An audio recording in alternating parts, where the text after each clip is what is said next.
那辆马车是秦家公子家的。哎呀，这是光宗耀祖啊，光耀门楣啊，是不是？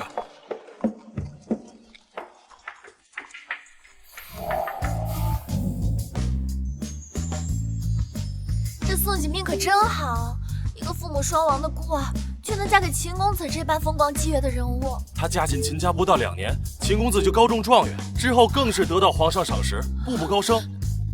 你刚说的是谁？哪来的臭几个滚啊！秦公子和宋锦真不愧是出了名的恩爱夫妻。这宋锦多年无所属，秦公子不纳妾不休妻，可不是羡煞旁人。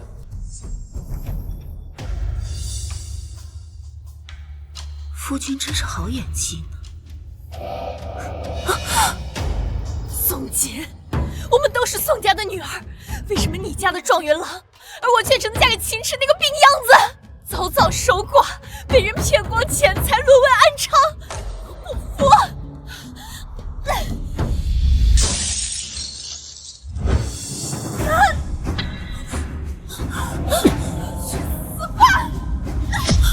杀人了！杀人了！这人怎么这么眼熟？为什么要杀我？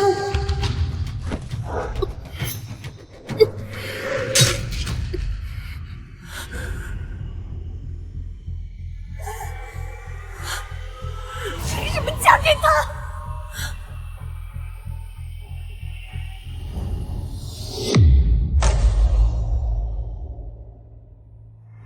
杀人了！我送你！凭什么嫁给他？秦夫人，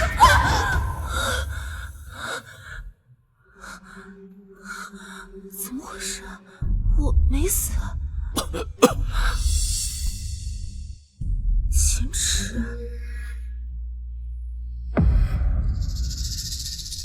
他不是7年前就死了吗？怎么会在这里？这里是秦家，我这是重生到了刚嫁进秦家的时候。姐姐，你怎么能同秦池？他可是我未来的夫君，你未来的妹夫啊！妹妹，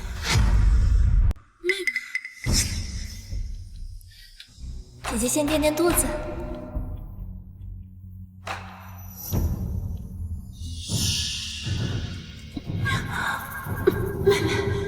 你给我吃了什么？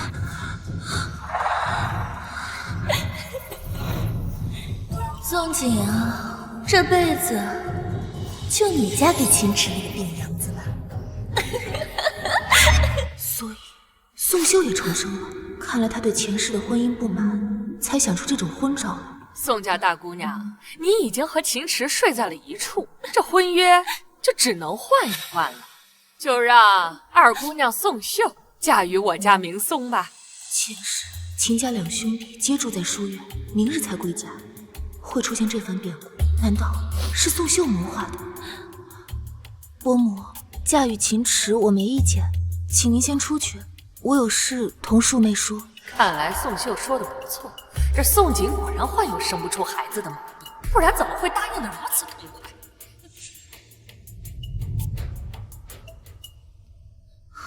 姐姐，你真的答应嫁给秦池？宋锦，你凭什么打我？宋家遭人陷害，满门被抓，我们姐妹2人活下来实在不容易，你却还想着陷害我。我打你1巴掌并不为过，可我不过就是想为自己争一个好夫君，我有什么错？秦池不过就是个病秧子，过不了多久就要死了，我不想当寡妇。我们都是宋家的女儿，凭什么你嫁给秦明松？凭什么嫁给他？难道前世杀我的真的是宋秀？不会的，我与秀儿从小亲密无间，她怎么会对我下杀手？姐姐，你和爹都最疼我了，从小到大什么好东西都会先给我，那这婚事你也让让我吗？事已至此，你就去嫁给你想要的良配吧。日后我们姐妹2人深情不负，还望你能得偿所愿。出去吧。多谢姐姐成全，日后姐姐若遇到什么困难，尽管来找我便是。这一世换我当高官夫人，过锦衣玉食的日子了。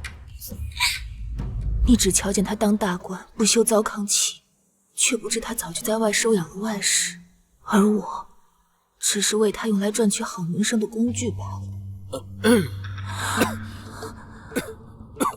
你何时醒的？不早，刚好听见你们两姐妹因为一桩婚事反目成仇，这出戏有意思的紧啊。你们是从哪儿来的？好像笃定可以嫁进我们秦家。我们是药商宋家的女儿。宋家卖给西北军的药材以次充好，闹出人命，本官奉命来此抄家问罪。搜查仔细了。爹，大侠律法，祸不及外家人。你们记住了，你们早已被许配给了秦家的2位公子。秦老哥，我这2个女儿便托付给你了。宋老爷使不得呀，这些年秦家多亏有你帮衬着，这恩情老汉我记得。走吧。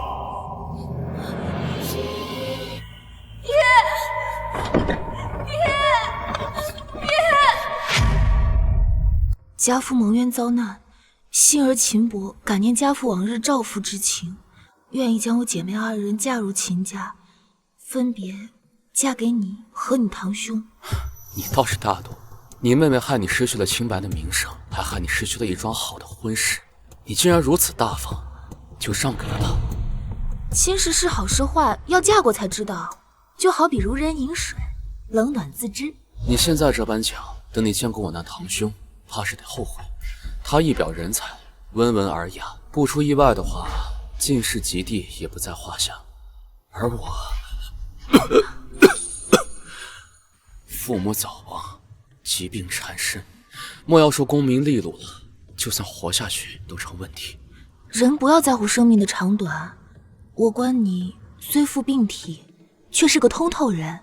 当然主要是你去世的早，当个寡妇更方便我行事。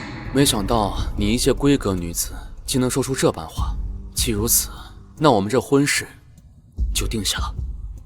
支少爷，老爷请你们去堂屋说话。混账东西，是谁给你的胆子？秦伯父，你耳聪目明，既叫了我们来，想必事情的是非曲直你也都知道了。此事千错万错，但秦池是一丁点错也没有的。事已至此，还不如顺其自然，皆大欢喜。小锦啊，是秦家对不住你啊。伯父不必如此，姻缘天定，这或许就是缘分吧。秦伯父，姐姐既是愿意了，那这婚事算是成了。算计亲姐的白眼狼，倒还真是和我那堂兄般配，都不是个东西。大伯，您若真觉得心中有愧，想要补偿宋锦，可以与他小家自主。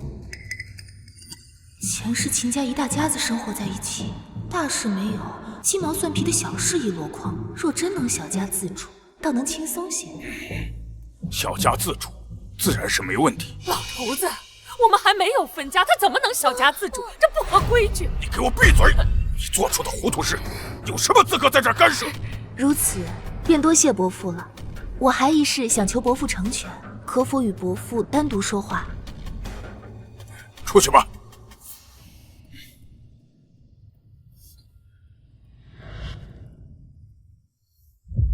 大伯母，您都得偿所愿了，怎么还不高兴？你得意什么？真以为自己娶到宝了？不过是个不下蛋的母鸡。宋秀，你之前答应我的，我帮你成了秦池和宋锦的婚事，你们带来的嫁妆全都归到宫中。现在就去把嫁妆拿过来吧。伯父在府衙中可有信得过的人？可否为我与秦池写一封婚书？婚书？我们这乡下倒是不讲究这些。的确，前世我与秦明松亦无婚书，我想与他和离，却因拿不出婚书，连嫁妆都无法要回，只能被他拿捏着。有了婚书，我这外嫁女的身份才算过了明路，且婚书日期须得往前做上几日，做到家父获罪前。好，还是小锦想得周到。伯父，家中可有纸笔？我想写一封信，麻烦您帮我悄悄送去城中，送给季方药铺的掌柜。季方药铺也是宋家的产业？是我的产业。哦，你的产业。难怪你爹总与我夸赞你，你是个有主意的。可惜了，是我儿没这个福气娶你。伯父谬赞了。上一世，我刚查到一点线索，便被人刺死了。重活一世，我定要为爹爹翻案。对了，包裹里有本宋氏药典和父亲的密信，须得妥善处置。怎么会没有呢？我记得明明就放在这里啊！找东西啊！我刚才看见你那叔妹进来过，走的时候手里拿着个包袱。她去哪儿了？她一心想嫁给我堂兄，自然是迫不及待的进他屋里了。多谢。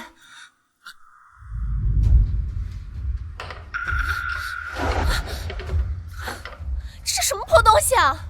父亲可真是偏心，这分明就是防着我。这盒子的夹层只有宋锦才能打开。姐姐你怎么来了？宋锦你又打我！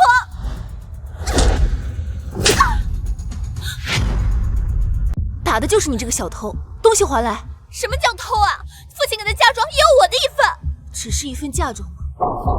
姐姐，你嫁的是个病秧子，嫁妆有多少别人并不在意，可我不一样。秦明松可是秀才，以后要当大官的。我若是嫁妆少了，别人定会耻笑。偷来又如何？你打得开吗？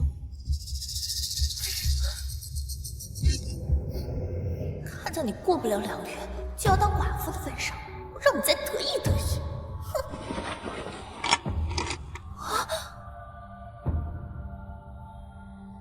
哼！5000两，上一世宋锦可没给我这么多，我就知道他嘴上说着对我好，全都是假的。这钱我本来是要留着为父亲平反的，但看你如今满心情爱，心里早没了父亲和宋家吧。我不是你想要的，我都成全你，还望你日后能对你亲手谋得的这桩好亲事永不后悔吧。你什么意思啊？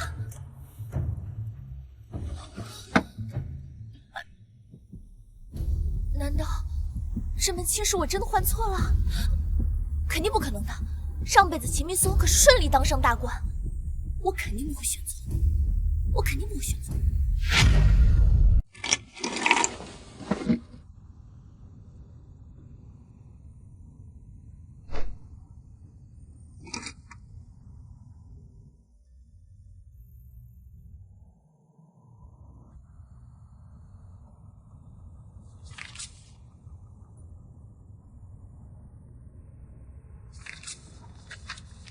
阿锦我儿，宋家遭此大难，皆因京中权贵贪图我宋氏药典，此乃宋家3代幸运所寄，断不可落入外手，而有过目不忘之能。为父便将药典托付于你，切忌烧尽。为父终是无能，不能护儿平安，我儿千万小心。世间险恶，莫轻信于人。锦簪是为父亲手为你打造，可惜为父无法亲眼看你万发愁。药典的内容，前世我早已烂熟于心，可惜至死都被困于内宅，毫无施展之力。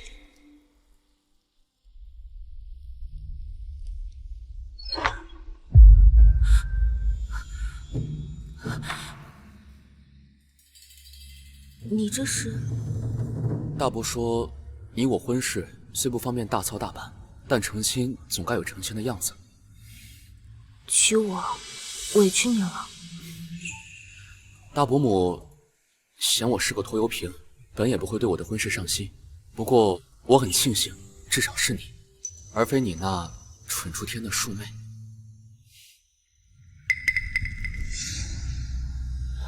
看来我这小妻子秘密不少呢。你托大伯办的婚书，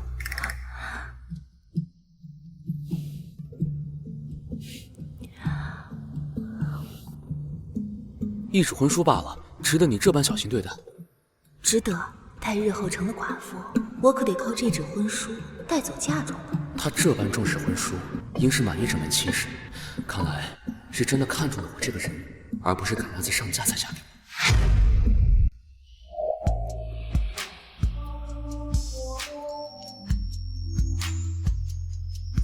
如此看来，这秦池生的可比秦明松好看多了，可惜是个短命。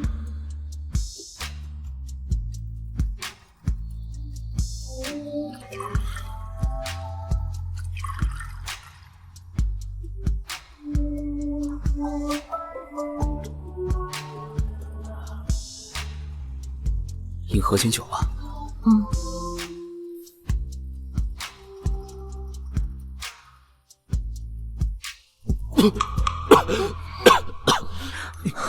慢一点儿，果然是个病样子，喝交杯酒都能呛到。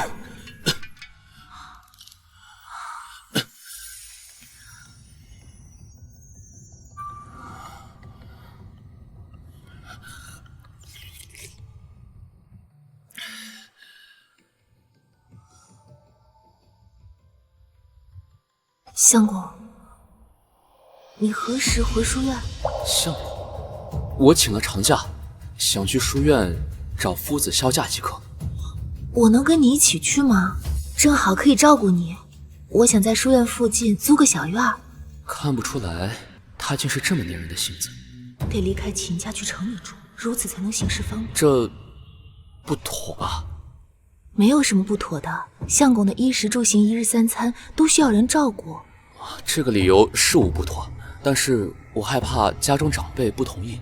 若你非去不可，就由我去同爹娘说一下。有劳相公了。能贴身照顾我，竟值得他这么高兴吗？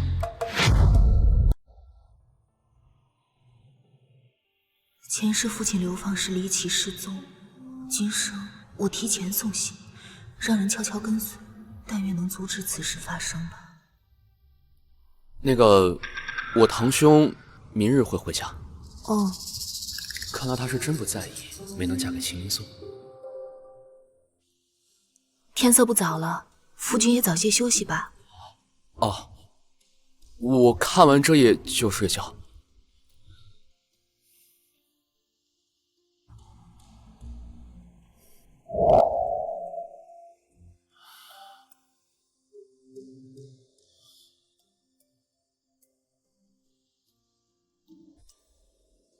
前世秦明松为那外室守身如玉，不愿碰我，竟叫我忘了正常的新婚夜应该发生什么。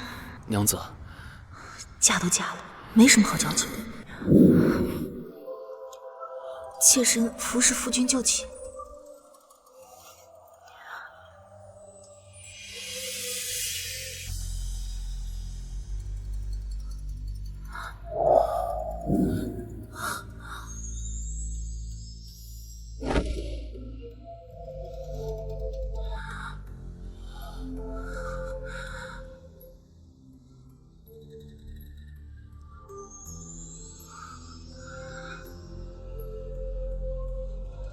哎呀，明松，你怎么回来了？哎呀，秦明松怎么回来了？怎么跟前世不一样？难道他也重生了？明松，你怎么回来了？不是说明日才回来吗？听童庄说，家中奴仆去了书院，急匆匆的把秦氏带回家了。我怕家中出了什么事，便连夜赶回来了。家中无事。爹，你赶夜路辛苦了，早些回房休息吧。是。堂弟已经成亲了。哟，堂哥回来了。见过堂哥。你是谁？为什么明明没见过他，却有一种熟悉感？堂哥回来的正好，还能喝一杯我与宋锦的喜酒。怎么这么突然就成亲了？连酒席都未办。是啊，不巧赶在堂兄前面了。不过应该也马上能喝上堂兄的喜酒了。我的喜酒？为父为你定下了一门亲事，正好趁着你月休，将婚事办了吧。宋兄，快过来！这一世换我当高官夫人。这便是我儿明松，你的夫君。神境都已经住进秦家了，事出紧急，日后再与你细说。见过秦大哥，我叫宋秀。爹，这门亲事我不能答应。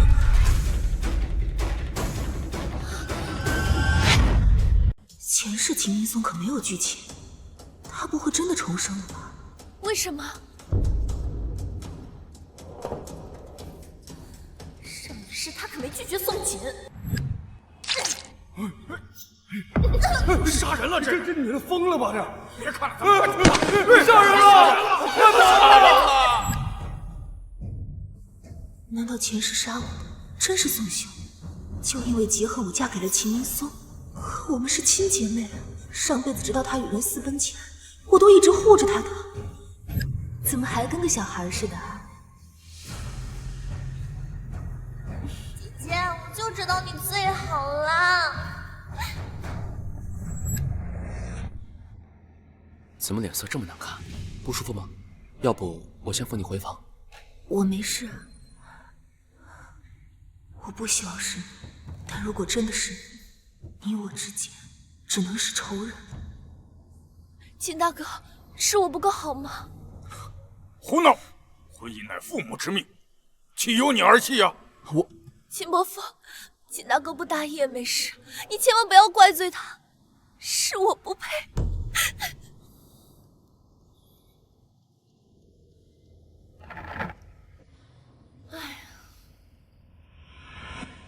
只要秦明松追出来跟我道歉，我就不信，以我在青楼学到的手段，会拿不下他。哎，明松，女孩子脸皮薄，万一要是想不开，你快去追呀！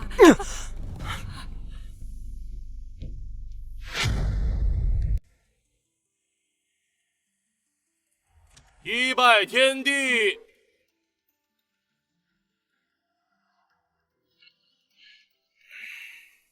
二拜高堂，夫妻对拜。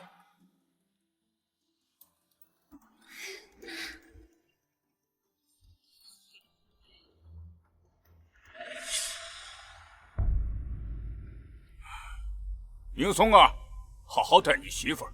你看池儿他们夫妻俩感情多好。为什么？明明上一世他对我冷淡极了，成亲第2天就去了书院，别说圆房了，到他死我都没和他见过几次。是啊，可真是让人羡慕的很。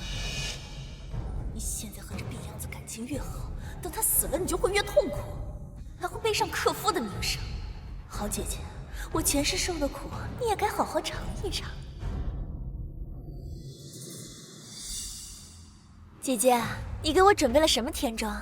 你倒是脸皮厚啊，还好意思跟我要天妆？大家都看着呢，你要是不给我，可要落个对秦妹妹不好的名声。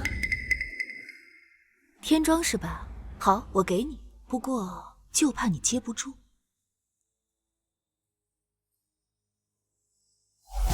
妹妹，这枚簪子记得吗？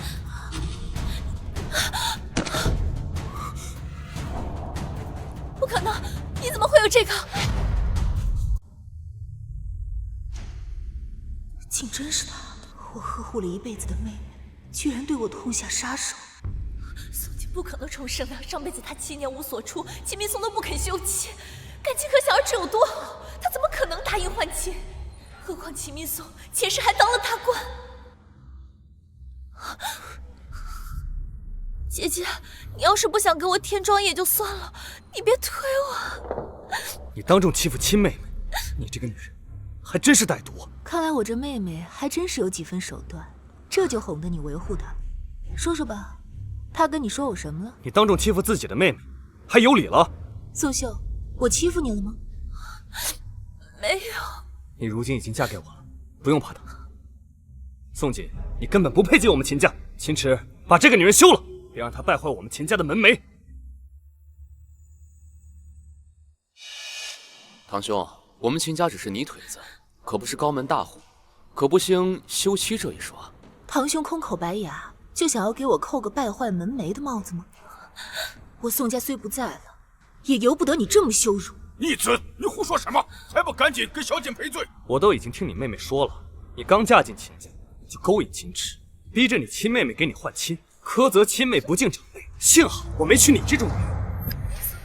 原本应该嫁给你的是姐姐的。你说什么？是这样的，姐姐她平日里素来喜好病弱男子，所以她一到欺负就看上了秦池。于是她给秦池下了药，爬上了他的床，被我抓包，要威胁我还钱。这世界竟有如此不知廉耻的荡妇！宋秀，你如此颠倒黑白，造谣污蔑，我到底哪里对不起你？你就这么想我死吗？从小到大，爹对你最好了，连家人都给你最好的，明明是你跟爹不想让我好过。住口！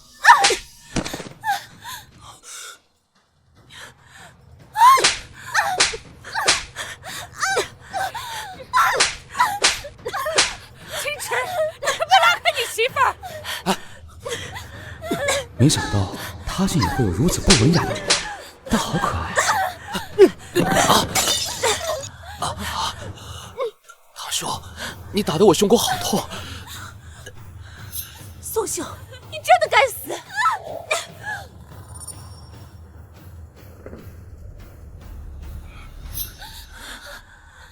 上一世你杀我，好在我也捅了你一簪子，扯平了。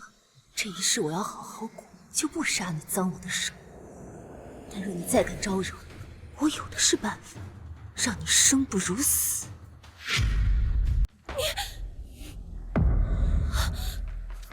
大伯，抱歉，刚刚一时没忍住，教训了一下不懂事的妹妹。随意动手终归不对，以后莫要如此冲动。知道了。爹，你是这么维护宋姐这个贱人吗？她都当着你的面欺负亲妹了。不是的，姐姐，是我不好，我错了。你当我骂我也好，求你千万别告诉启明松，不然他一定会休了我的。休了你？不可能会有这种情况发生。你俩要永远绑在一起，一辈子互相折磨。你这话是什么意思啊？没什么意思，把你的嫁妆给我，我就不告诉他。那我就告诉秦明松。别，那我就剩4000两了。那你说话算话。当然。大伯，我想有些事情讲不清楚，是要闹出笑话的，在家闹一闹也罢了，若是闹到外面去，可就不好看了。小景说的是。你说过不说的，那可不还我？我是没说，大伯说的。是你娘和你媳妇想要换亲，算计了小景和池儿。小景为了妹妹和秦家的名声才没有闹，选择忍下这口气。原来如此，恶毒满口谎话的人是你啊！不是，我不是故意的，我只是太喜欢您了，我想嫁给你，但是我又怕你会喜欢姐姐。滚开吧你！这样的妻子，我要不起。爹，我要休妻。堂兄，看在我妹妹年纪小的份上，多包容她几分。我刚刚教训过她，她不会再犯了。堂兄要考功名，落个休妻的名声也不好听吧？我相信堂兄能管教好自己的娘子的。小景说的对，这事就这么过去，所有人都不准外传，尤其是你。滚开！你为什么要帮我？因为嫁给秦明松，你的好日子还在后面。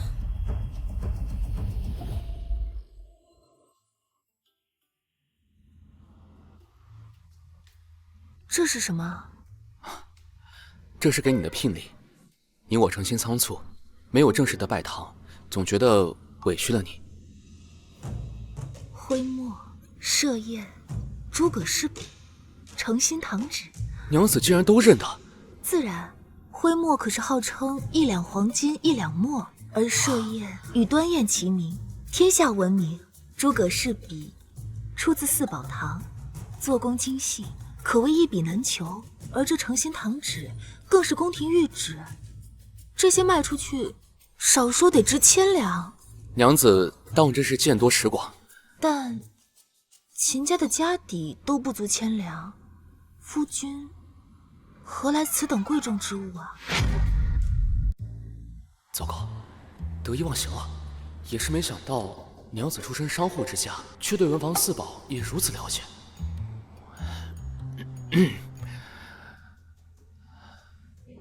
我大伯有一门制墨的手艺，我从小跟着他也学了不少。这墨是我亲自进山挑选材料，亲手制作，只此一块。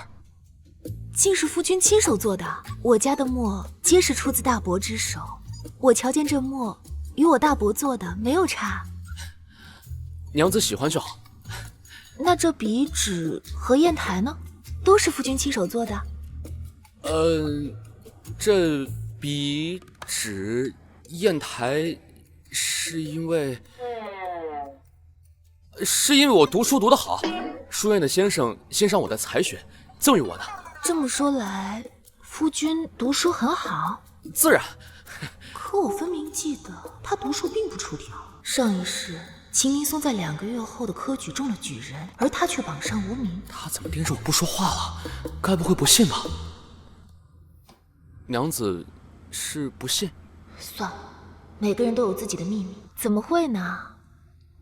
夫君这位先生真是有钱又慷慨啊！先生他人很好的。夫君，你怎么出这么多汗啊？别擦了，都成脏猫了。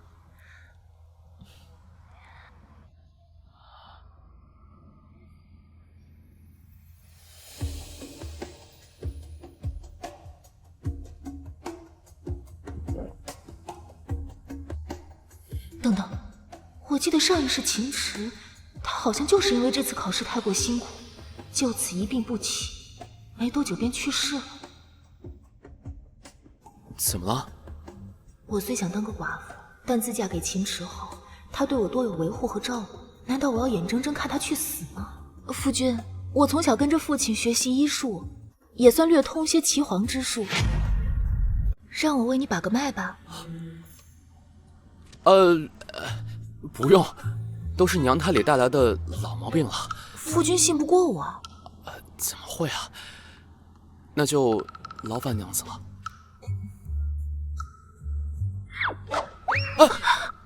娘子小心，快躲开！这好端端的，烛台怎么倒了？那个，娘子啊，明日我打算去城里采买些东西，跟我一起去买吧。真的吗？我也可以一起去啊！前世等我找到机会回城里时，爹爹已在押解青青途中失踪。这一世我提前做了准备，希望能有改变。明日进城的话得早起，娘子今日早点休息。娘子太聪明了，我须得更加小心才行。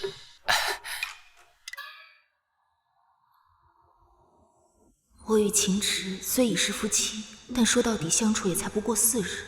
他是对我很好，但事关宋家，我暂时还无法信任他。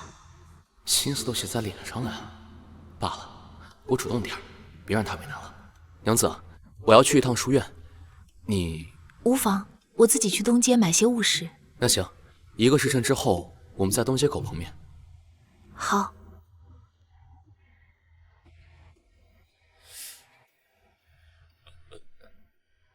公子，让夫人独自行动，没什么问题吧？她有自己要做的事，咱们有事情要做。走，去书院。是。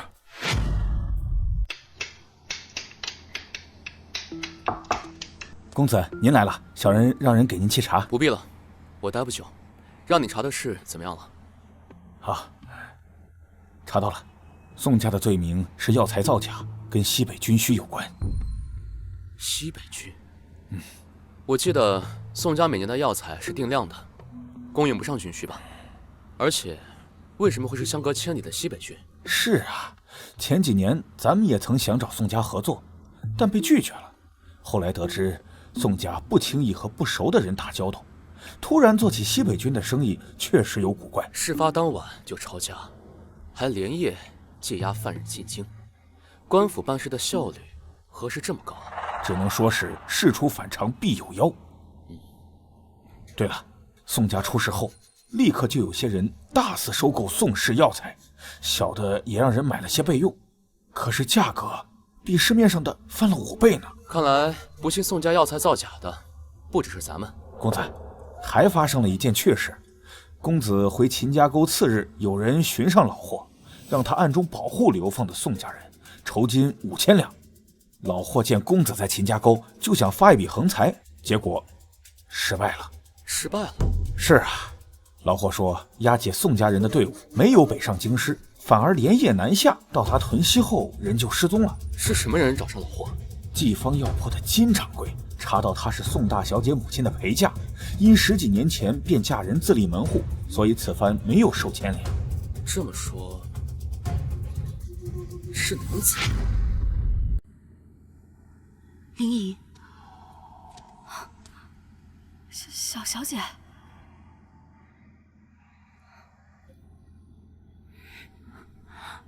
小姐，听说宋家出事，可吓死我了。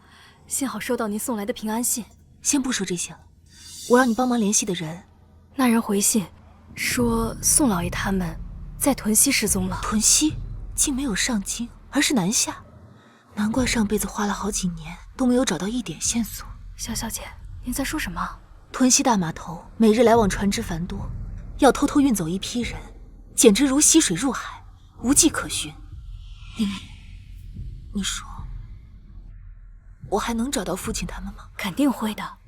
虽不知这幕后之人是为了什么，但费力让老爷失踪，定是有所图，不会伤害老爷性命的。你说的对，林姨，帮我联系那人，我要亲自和他谈一谈。金掌柜，老霍约您去顺恩书铺详谈。好，我稍后就过去。小姐，我们这边刚想找他，他们派人来约我们见面，这会不会太巧了？是很巧，不过事关父亲，再巧也得去。小姐，您等我消息。我亲自去。请。你很沉得住气。阁下就是老霍？不是，老霍此时人在屯溪，我是他的东家，有事跟我谈也一样。老霍的东家？前世倒是不曾听说这老霍有位东家，此人声音又似刻意伪装，倒还有几分谨慎。夫人若是不相信我，又何必找我谈合作？说实话，夫人的委托牵涉甚广，我也并不一定要接。老霍没完成的任务，我可以做出，把钱退给你。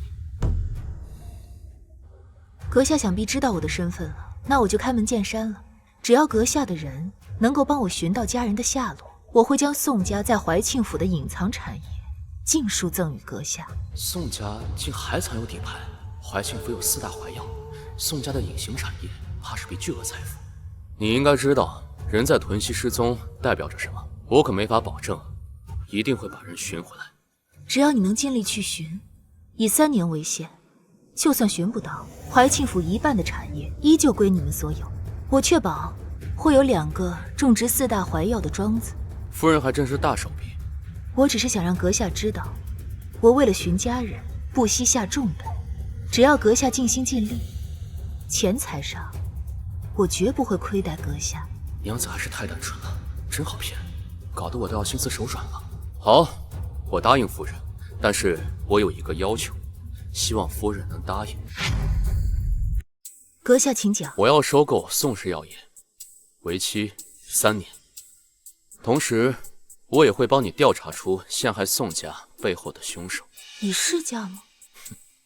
那是自然，我从来不占女人的小便宜。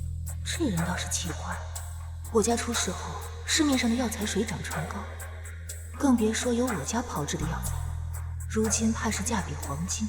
好，我应下了。还要劳烦阁下把这份契书签了。我倒要看看，与我交易的是何方神圣。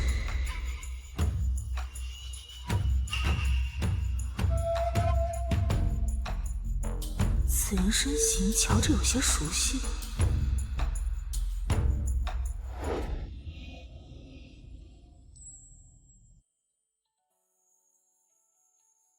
这人也太过谨慎了。不过谨慎些也可靠，只是这眼睛……夫人，躺好了吗？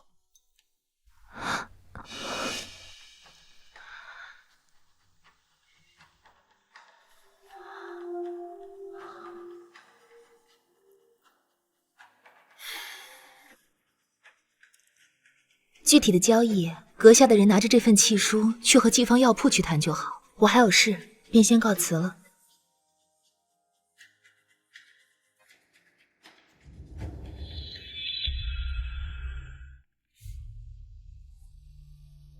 公子，采购宋氏药材的事，就交给你去办吧。按世家，公子，这宋家出事后，他的世价已不可同日而语了。宋家独有的药材，更已是价比黄金。以市价吗？我应下了。百密一疏啊，我还是小瞧了娘子啊。我看您是被美色迷晕了头。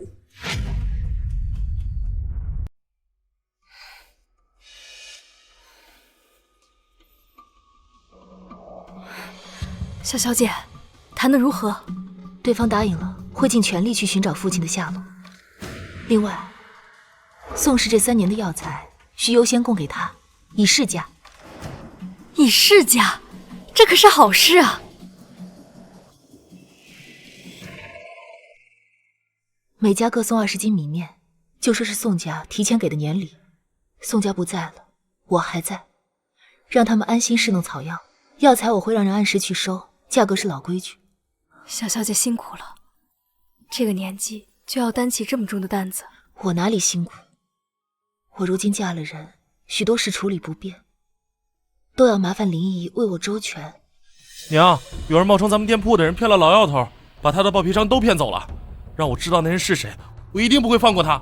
你找人去怀药堂查查。这是我儿邢伦，邢伦，快来见过东家。东家，你以后就跟在我身边做事吧。还不快谢谢东家。多谢东家看重。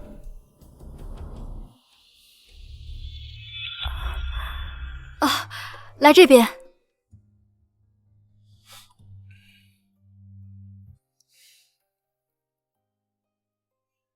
我接了一个大单子，对方说会按市价洽谈和交易，以后皆由你来负责。我相信你的能力，季方药铺不会止于徽州府。东家，我一定会好好干，不会辜负您的看重的。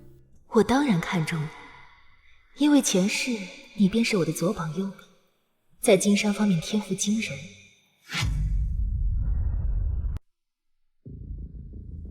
身上是旧衫，可见家世一般，长相普通，身高也寻常，也就气质还算过得去，但跟我比起来，也还是差远了。娘子，我事情办妥了，可以走了吗？虽然我也没想隐瞒我与季方药铺的关系，但我来季方药铺，并未同秦池明说，他为何会知道我在此？夫君怎知我在此啊？我不知道，我是从街头的店铺一间一间寻过来的。一间间寻过来的？娘子不是来东街买东西吗？我事情结束的早，想着你怎么逛都是逛街，便一间间寻过来了。话倒是没错，但一般人会这么做吗？娘子不信？夫君真有耐心。就是这个男人娶了东家，瞧这弱不禁风，哪里配得上东家？娘子，我们走吧。等一下，掌柜的，我的药好了吗？啊，请稍等。您的药。娘子这是不舒服吗？为何要来药铺买药啊？只是一些补药，给夫君调理身子用的。给我的？嗯。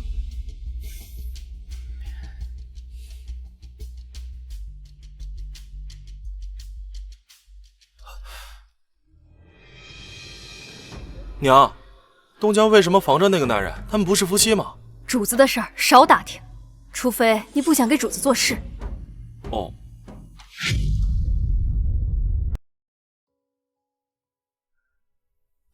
娘子，我来。夫君身子弱，还是我来吧。早知会被娘子这般看轻，就不装病弱了。拿钱刀的败家精，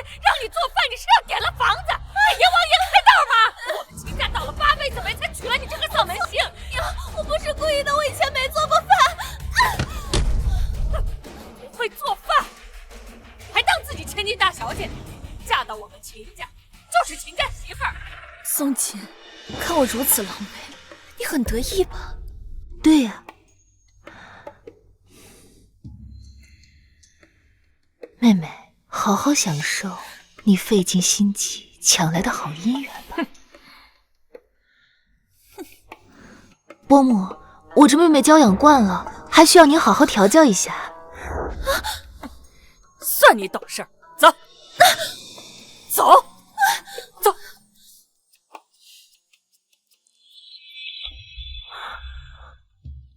夫君会不会觉得我很坏？娘子可否听过情人眼里出西施？